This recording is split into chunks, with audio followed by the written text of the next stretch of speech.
The message came on a Tuesday. All across Earth, every screen showed the same thing. A face that wasn't human. It had blue skin, large eyes, and spoke in perfect English. People of Earth. I am Ambassador Zinfo of the Galactic Council. We have been watching your world for some time. Your species has reached the stars. It is time for you to join the wider community of spacefaring races. The world changed that day. Humans learned they were not alone. There were 47 other intelligent species out among the stars. They had formed something called the Galactic Council thousands of years ago. Now they wanted Earth to join. After 2 weeks of global meetings, Earth's nations picked 2 people to go meet the aliens. Jack Williams was a calm, well-respected diplomat who had helped end 3 wars. Lisa Howard was brilliant, with degrees in science, languages, and international law. Together, they would speak for all humans. The president shook Jack's hand before he left. Remember, this is about the future of our entire species. Don't let us down. Jack nodded. We'll make sure the deal is good for Earth. The alien ship that came to get them was huge. It looked like a silver whale swimming through space. Inside, it was full of strange creatures. Some had too many eyes. Others had scales or fur. One looked like a walking tree, but all of them stared at the humans with the same look. Curiosity mixed with something else, something Jack couldn't quite name. Lisa spent the 2-week journey learning about the council. There are 3 main groups, she told Jack. The Zinteri run most of the government parts. They love rules and paperwork. The Vordax are the warriors. They have the biggest fleet. And the Eldrathi are the oldest.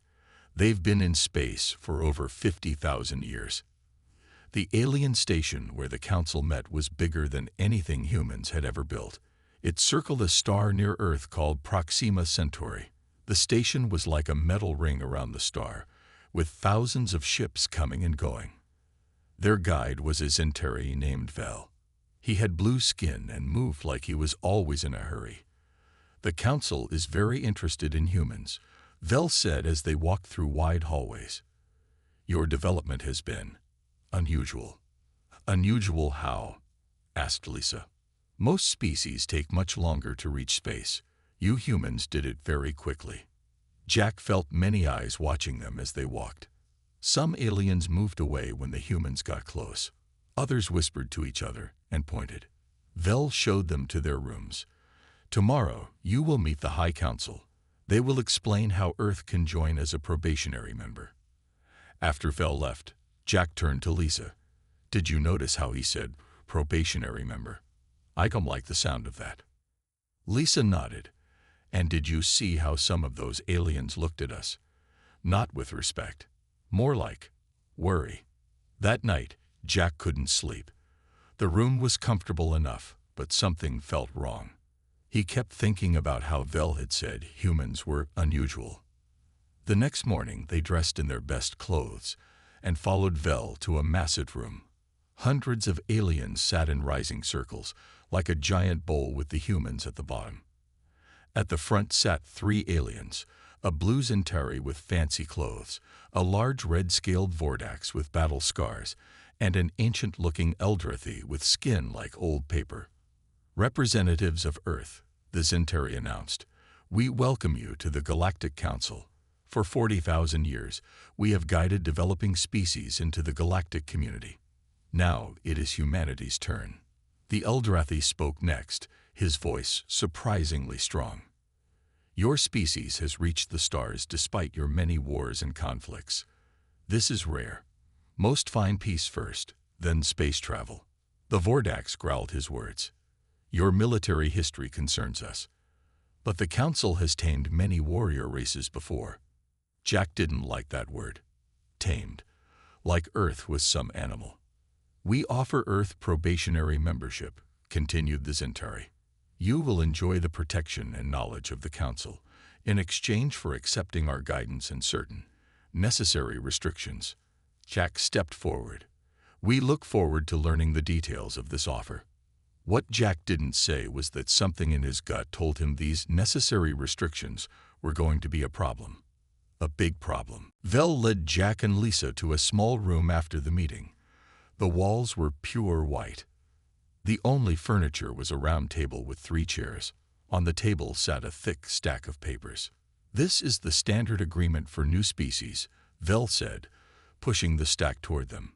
"Once you sign, Earth will officially become a probationary member of the Galactic Council." Jack picked up the papers. "How long does probation last?" "Only 200 of your Earth years," Vel said, as if this was a very short time. Lisa's eyes widened. 200 years. Vel smiled. A mere moment in galactic politics. "Now, I will leave you to review the terms. Press the blue button when you have questions." After Vel left, Jack and Lisa read through the agreement. With each page, their faces grew darker. "This can't be right," Jack said after an hour. "According to this, we would have to give up control of our military." Lisa nodded, pointing to another section. "And look here, Earth would have to pay 85% of all industrial output as protection fees to the Council." Jack flipped to another page. "It says humans can't settle beyond our own solar system until probation ends. 200 years stuck in one system. And we'd have to allow Council inspectors full access to all Earth technology and research." Lisa added, "This isn't membership, it's control." Jack pressed the blue button. A few minutes later, Vel returned. "These terms," Jack said, keeping his voice calm, "seem very one-sided." Vel looked confused. "They are the standard terms all new species accept." "Do all new species give up most of their resources and freedom?" Lisa asked. "Of course, new species need guidance. The Council has maintained peace for 40,000 years this way." Jack leaned forward. "What if we suggest changes to these terms?" Vel's blue face turned slightly purple. "Changes? No species has ever requested changes to the standard agreement." After Vel left again, looking upset, Lisa turned to Jack. "I need to find out if this is really how things work here." While Jack continued studying the agreement, Lisa slipped out. She wandered the station, watching and listening. Near the food area, she met a small alien with green fur named Krell. He was from a species called the Tellarites who had joined the Council 30 years ago. "Your people are considering membership?" Krell asked, his voice low. Lisa nodded. "The terms seem harsh." Krell looked around nervously. "All junior races get the same deal. My people barely survive on what the Council lets us keep. But why accept such terms? What choice did we have? The Council controls all major trade routes, all advanced technology. Those who refuse." Krell made a cutting motion across his furry throat. Lisa returned to Jack with this information. "It's worse than we thought. Junior races are basically servants. They take the bad deal because they're afraid of what happens if they don't." Jack's face grew serious. "We need to report back to Earth right away." They requested a communication link and spoke with the President and world leaders. As Jack explained the terms, faces on the screen grew angry. "This is not partnership," the President said. "This is submission." "There's more," Lisa added.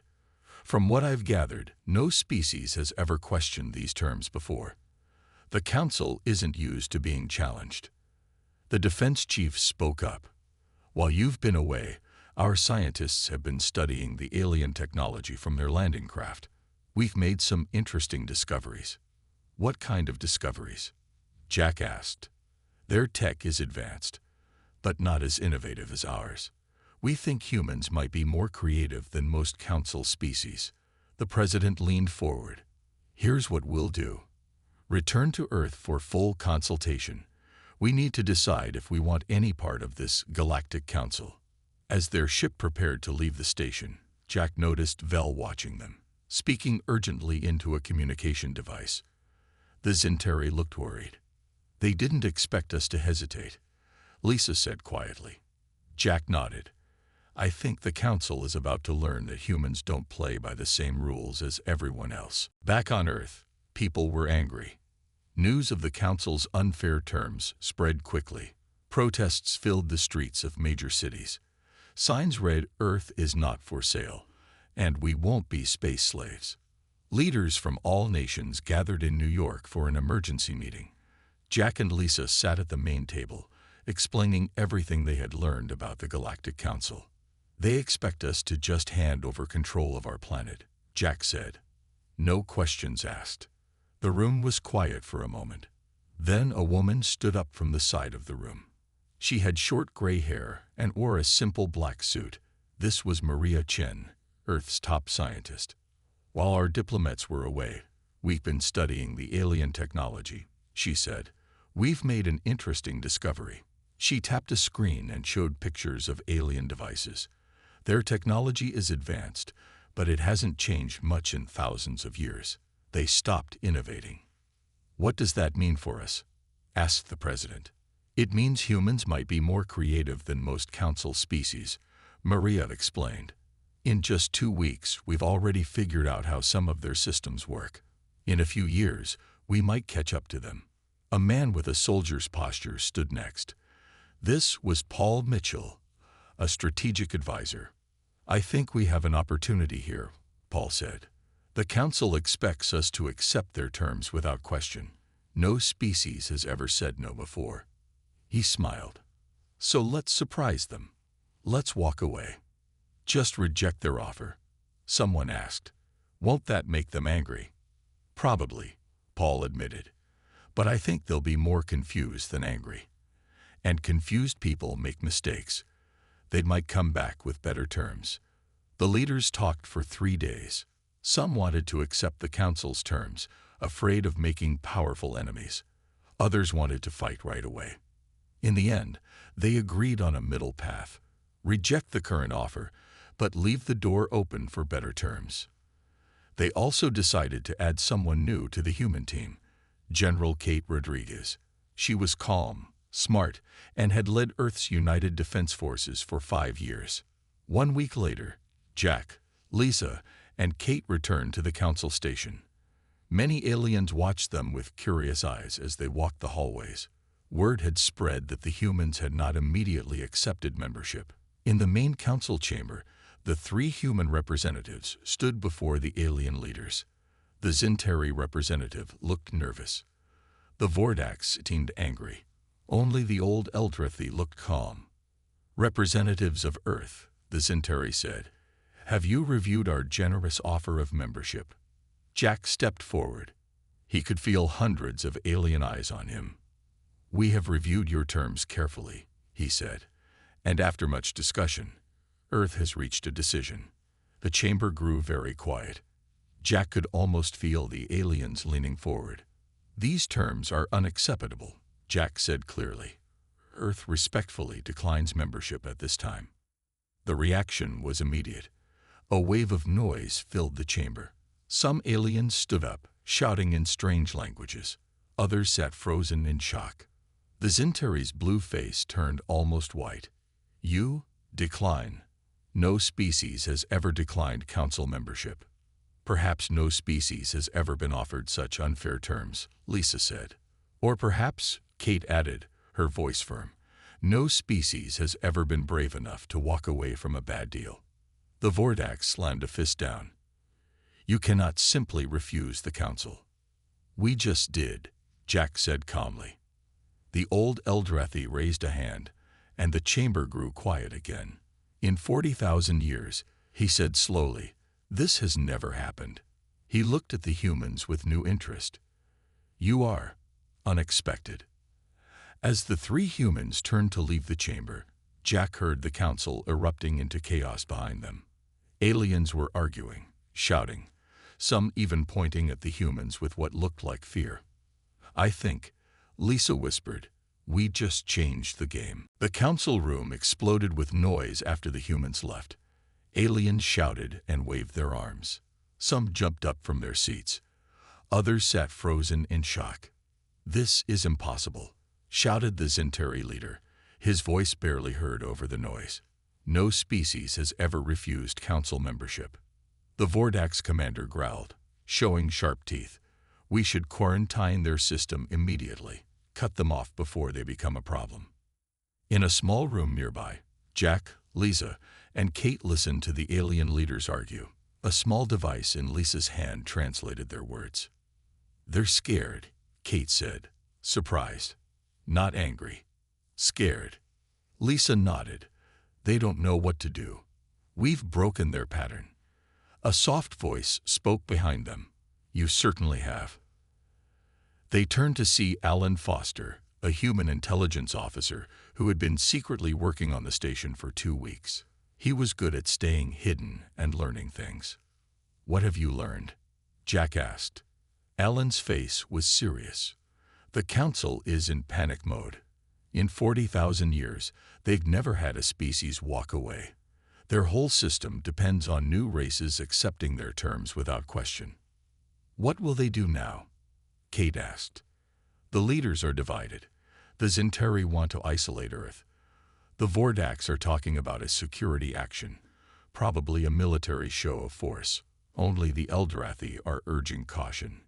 Jack looked worried. "We need to report this to Earth." Back in the main council chamber, the arguing continued. The old Eldrathi finally spoke, his quiet voice somehow cutting through the noise. "We should try to understand why they refused," he said. "No other species has ever questioned our terms." "Because they recognize authority," the Vordax shouted. "These humans are dangerous. They developed space travel while still fighting wars with each other. Most species find peace first, then reach for the stars." A small green-furred Tellarate stood up. "Maybe their terms were too harsh. Our people barely survive on what we're allowed to keep." The Vordax glared at him. "You forget your place, junior member." The Zentari leader raised a hand. "The human problem requires immediate action. I propose a containment fleet be sent to their system as a show of force. They must learn that the Council is not to be rejected." Meanwhile, on their ship heading back to Earth, Jack received an urgent message from Alan. "The Council has voted. They're sending more ships to the Sol system. They call it a containment fleet." Kate immediately contacted Earth's Defense Command. "How much time do we have?" "Their fastest ships will reach us in 10 days, Alan reported. Lisa looked pale. "Our ships are no match for their technology." "Maybe not," Kate said. "But remember what our scientists said. Humans are innovative. And we've had their landing craft to study." For the next week, Earth prepared. Factories worked day and night. Scientists and engineers barely slept. Military ships moved into defensive positions. Jack spoke to world leaders again. "The Council is coming. Not to talk, but to show force. They expect us to be scared and give in." The president's face was grim but determined. "Then they don't understand humans very well. We don't scare easily." On the 8th day, long-range sensors detected the Council fleet. 50 ships of different sizes, led by a massive Vordax battle cruiser. Kate stood in Earth's Defense Command Center, watching the alien ships approach on the big screen. "They expect us to fold under pressure," she said quietly. "To accept their terms when faced with superior force." "What do we do?" asked a young officer. Kate smiled slightly. "We show them that humans are full of surprises." As the Council fleet entered the outer solar system, they received a message from Earth. It was short and simple. "Earth stands ready to defend itself. We remain open to fair negotiations as equals."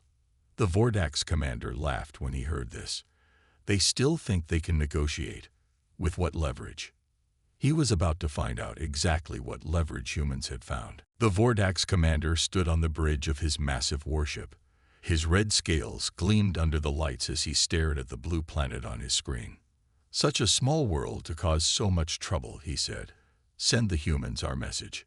His officer pressed some buttons. "Message sent, Commander." On Earth, Kate Rodriguez received the alien transmission in the Defense Command Center.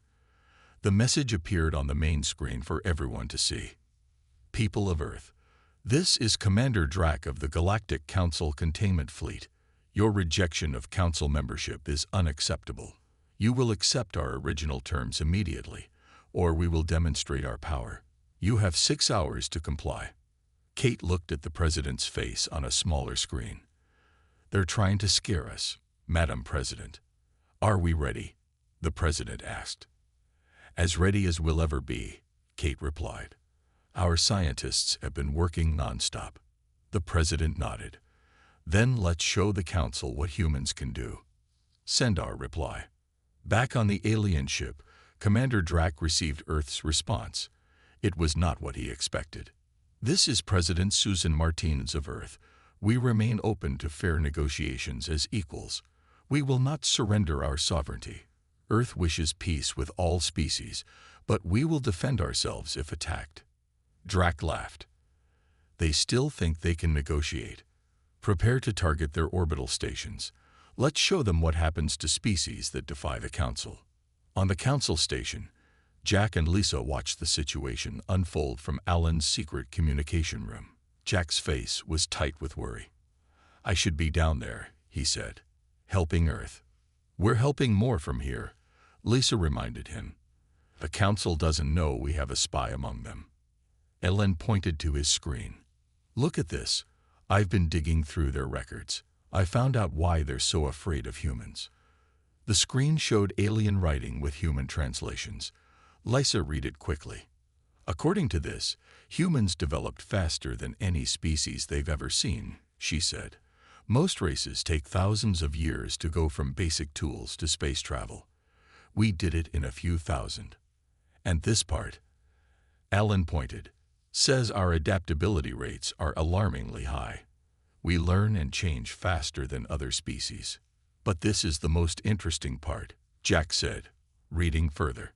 "They're most afraid because we achieved space travel while still fighting wars with each other.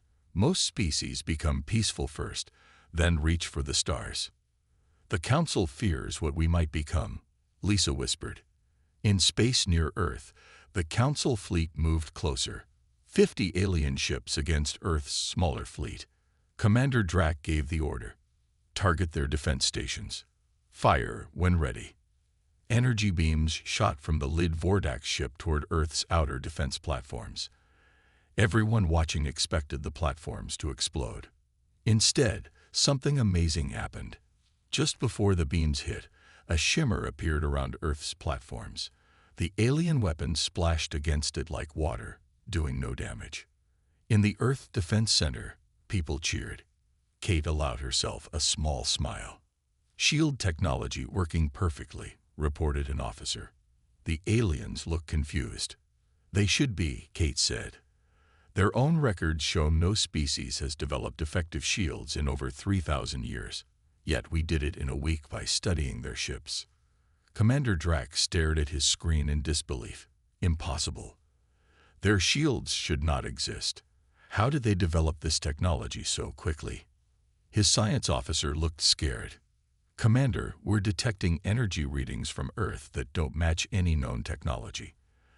They've created something new." For the first time in his long career, Drac felt uncertain. He had expected an easy show of force against a primitive species. Instead, he faced something unknown. "Hold position," he ordered. "Do not fire again until we understand what we're facing." On Earth, Kate turned to her officers. "Phase 1 complete. They now know we're not helpless. Let's move to Phase 2. The President's voice came through. "Well done, General. Now let's show them humans don't just copy technology. We improve it." On the Council station, Jack, Lisa, and Alan watched the standoff between Earth and the alien fleet. The mood in the station had changed. Aliens hurried through hallways, talking in worried voices. "The shields worked," Lisa said, relief clear in her voice. Alan checked his tablet. "News is spreading through the station. Many council members are shocked that humans developed shield technology so quickly." "We should use this moment," Jack said, "while they're confused." Back on Earth, the Defense Center was busy but calm. Officers moved between screens, watching the alien ships carefully. Kate stood in the center, her face serious. "All ships report ready, General," an officer said. "Waiting for your order." Kate nodded. "Tell them to hold position. Let the aliens make the next move." In space, The Council fleet remained still. Inside the command ship, Commander Drac argued with his officers. How did they develop shields? He demanded. Our reports said they were at least 50 years away from such technology. Unknown, Commander, a science officer replied. But the readings are clear. Their shields are similar to ours, but with some differences. In some ways, they appear better. Drac slammed his fist on a panel. Impossible. No junior species creates better technology than the Council. Sir, said another officer, we're getting strange readings from Earth's ships. They're powering something up. Drac growled. Prepare all weapons. If they attack, destroy their ships. Kate watched on her screen as Earth's fleet moved into a new formation. Small ships surrounded larger ones in a pattern that looked random but wasn't. Are you sure this will work? The President asked from her screen. Our scientists are confident, Kate replied. The new energy distribution system should allow our ships to share shield power. If it works, even our smallest ships will have the protection of our largest. The President took a deep breath. Proceed. Kate gave the order. Activate the network. On screens around the room, they watched as lines of energy connected Earth's ships, forming a web. The shields around each ship pulsed brighter. In space, the Council fleet detected the energy surge. Drac watched with growing concern as the human ships linked together in a way he had never seen before. What are they doing? He demanded. They've created some kind of energy network, his science officer said, voice shaking. Their shields are now working together, strengthening each other. This is new technology. New. Drac repeated the word like it was foreign to him. In the Council, new technologies were rare. Most advances were small improvements on ancient designs. On the Council station, Alan received an urgent message. Jack, Lisa, you need to see this. The Eldrathi representative has called for an emergency council meeting about the human situation. Can we watch? Lisa asked. Alan nodded. I have access to the feed. On his screen, they saw the council chamber. The old Eldrathi stood in the center, addressing the gathered aliens. We must reconsider our approach to the humans, he said, his voice calm but firm. They have demonstrated technological capabilities far beyond what we expected. The Zentari representative interrupted. All the more reason to contain them now, before they become stronger. No, the Eldrathi replied. That time has passed. Look at what they accomplished in mere days. Shield technology that took other species centuries to develop. If we push them further, who knows what else they might create. Murmurs spread through the chamber. Jack looked at Lisa with hope in his eyes. Some of them are starting to understand, he said. We don't want to fight. We just want fair treatment. Back at the standoff in space, Kate received a message from one of Earth's small scout ships near Jupiter. General, we've detected 3 ships approaching from behind the Council fleet. They're small and trying to stay hidden. Kate frowned. More Council ships. A sneak attack. No, man, the officer replied, sounding confused. According to their signatures, they're Tellarite ships. And they're sending us a message. What does it say? Kate asked. The officer looked up, surprised. It says, humans not alone. Others watch and learn. Kate stared at the message on her screen. Others watch and learn. What did that mean? Put me through to those Tellarite ships, she ordered. A small green face appeared on her screen. The alien had fur and large eyes. I am Krell of the Tellarites, he said. We come in peace. This is General Kate Rodriguez of Earth. Why are you here? Krell's ears twitched. Your people did something no one has done in 40,000 years. You said no to the Council. You stood up to them. Many junior races are watching. Kate looked surprised. You're not with the Council fleet. No. We came in secret. The Tellarites have suffered under Council rules for 30 years. The Novans for 60. The Regellians for over 100. We are all inspired by Earth's courage. On the Council station, Jack, Lisa, and Alan watched as more urgent meetings were called. Alan's spy devices let them hear what the aliens were saying. More junior races are questioning our authority, Isentari complained. The Tellarites are refusing new tax collections. The Novans are demanding to see the original membership agreements. This is the humans' fault, said the Vordax representative. Their defiance is spreading like a disease. The old Eldrathi shook his head. No, the humans simply showed others what was possible. The problem is not their defiance, but our unfairness. Lisa turned to Jack with excitement in her eyes. This is bigger than just Earth now. We've started something. Jack nodded. We need to talk to these other races, form some kind of alliance. Alan looked up from his tablet. I've been digging deeper into the council records. I found something important. He showed them his screen. The founding species, the Zintari, Vordax, and others, have been deliberately keeping newer races from advancing. What do you mean? Lisa asked. They've been sharing only certain technologies, holding back the most important ones. They've been keeping junior races dependent on purpose. Jack's face grew serious. We need to share this with Earth and the other races. In the Earth Defense Center, Kate was talking with representatives from the Tellarites, Novans, and Rigelians through a secure channel. President Martinez joined the call. We thought we were alone, the president said. We didn't know other races felt the same way. We were afraid to speak up, said the Novan, a tall blue alien. For 40,000 years, no race has ever challenged the council and survived. Until now, Kate said. Earth stood up, and we're still here. The Rigelian, who looked like a silver humanoid, spoke next.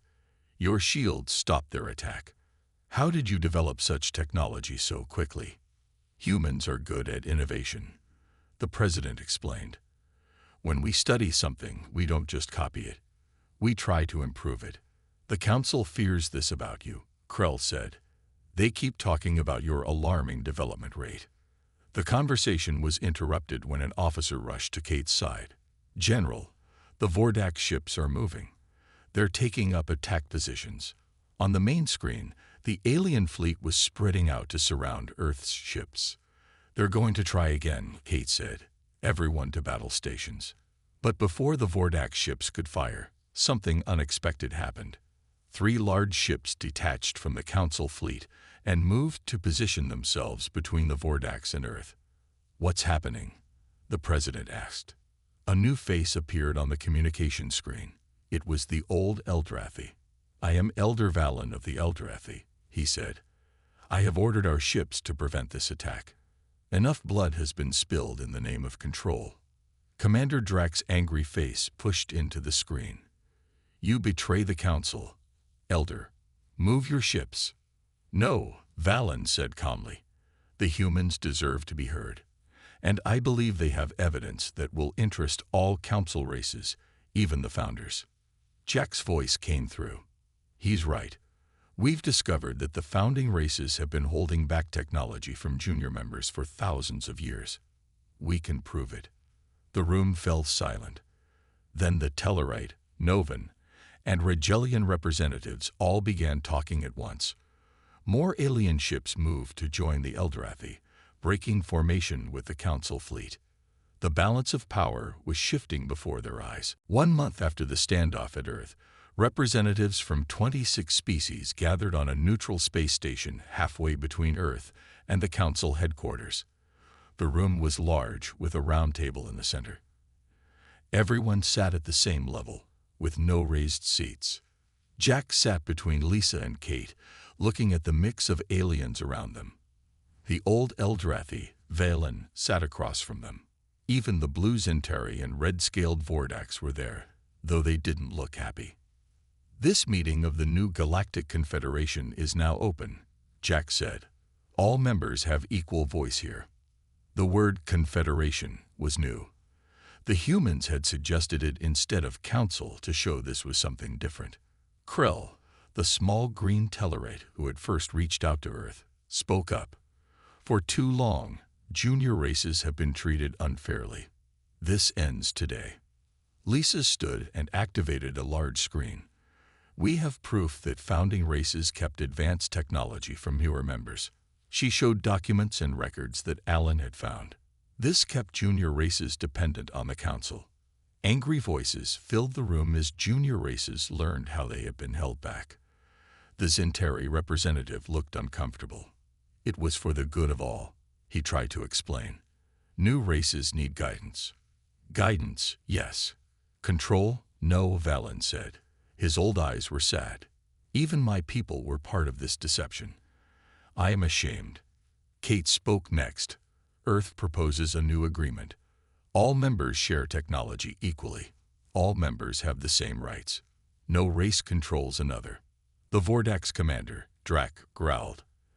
And if we refuse these terms, then you stand alone, said the Novan representative. Already, 17 former council races have joined this new confederation. More will follow. For the first time in 40,000 years, the founding races faced the possibility of losing their power. After 3 days of hard talks, they agreed to the new terms. Jack signed the agreement for Earth. One by one, representatives from all 26 species added their names or marks. Even the Zinteri and Vordax reluctantly signed. This is historic, Lisa whispered to Jack. We've changed the future of the galaxy. 1 year later, Jack stood in a new Confederation meeting room on the neutral station. He was now Earth's official representative to the Galactic Confederation. The change across the galaxy had been amazing. Junior races were finally free to develop their own technology. Trade between planets had increased. New friendships formed between species that had barely spoken before. Representative Williams called a young Regelian. I still don't understand how humans did it. How did you know walking away from the council would work? Jack smiled. We didn't know. We just knew the old deal was unfair, and we weren't willing to accept it. But weren't you afraid? The council had so much more power. Of course we were afraid, Jack admitted. But sometimes you have to stand up for what's right, even when you're scared. In a classroom on the Zinteri homeworld, young aliens were learning about recent history. Their teacher, a blue-skinned Zinteri with kind eyes, pointed to a picture of Earth. The human rebellion changed everything, she told her students. For thousands of years, we thought our way was the only way. We were wrong. A student raised a hand. Teacher, why didn't any other species ever walk away before? Fear, she said simply. Everyone was too afraid to be the first. It took the humans to show us another path was possible. In his private office, Elder Valen watched recordings of humans going about their daily lives on Earth. He saw them building, creating, arguing, making up, playing, working, and constantly changing. Fascinating creatures, he said to himself. In all my 400 years, I never thought I'd see the council fall. Yet these young humans did it without firing a shot. They simply walked away from a bad deal and stood their ground. He turned off the screen and looked out at the stars. The galaxy will never be the same. And that is a very good thing.